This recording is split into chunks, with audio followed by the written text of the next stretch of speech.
বাহ, দারুণ একটা ড্রেস। আজকে আসছি টুকটাক শপিংয়েরও তো একটা আবদার রাখতে হয়। হে হে হে, শপিং শেষে কই যাব ভাবতে ভাবতে চলে আসলাম 300 ফিট পূর্বাচল নীলা মার্কেটে। এসে তো দেখি এখানে মহাকাণ্ড, ঘড়ির কাঁটা মাত্র 10টা বাজে। এই লাইনে যে কয়টা দোকান আছে সবগুলা খাওয়া শেষ, বিকজ অফ আজকে 16ই ডিসেম্বর হলিডে। চাপটি আছে এগুলা মানে যা আছে সব দিয়ে দিবেন 400 টাকা।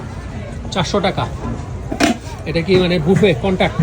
হ্যাঁ, বুফে মানে বুফে শেষ পর্যায়ে তো এতটুকু দিলে আমারও শেষ, আমরাও শেষ। আচ্ছা ঠিক আছে, যা আছে সবগুলাই উনি দিবে। অনলি 400, 400 টাকা।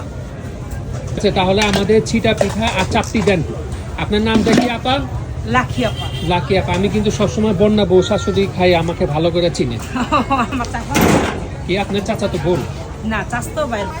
কয়েকটা দোকান ঘুরে শুধু এখানেই পেলাম হাঁসের মাংস, লাকি আপার পিঠার ঘর। তাই নিয়ে নিলাম 400 টাকা দিয়ে সবগুলো। যে কড়াইতে মূলত উনারা রান্না করে ওই কড়াই সহ গরম গরম আমাদেরকে টেবিলে সার্ভ করে দিল। এটা চাপটি পিঠা। উফ, পিঠাতে মনে হয় একদম লাল লাল ঝালঝাল মরিচ দেওয়া।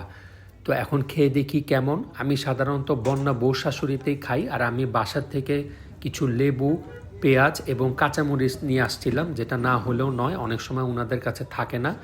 তো এখন খাওয়ার পালা। বিসমিল্লাহ।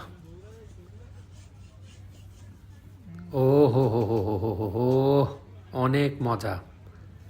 হাঁস আমি খুব পছন্দ করি। এখন মাংসটা খেয়ে দেখি কেমন। খুব পারফেক্ট কুক হয়েছে। খাওয়া দাওয়া শেষে 1 কাপ চা, যেটা না হলেও নয়। চাটা খুবই ভালো ছিল, একদম স্ট্রং লিকার, এটাই আমি পছন্দ করি।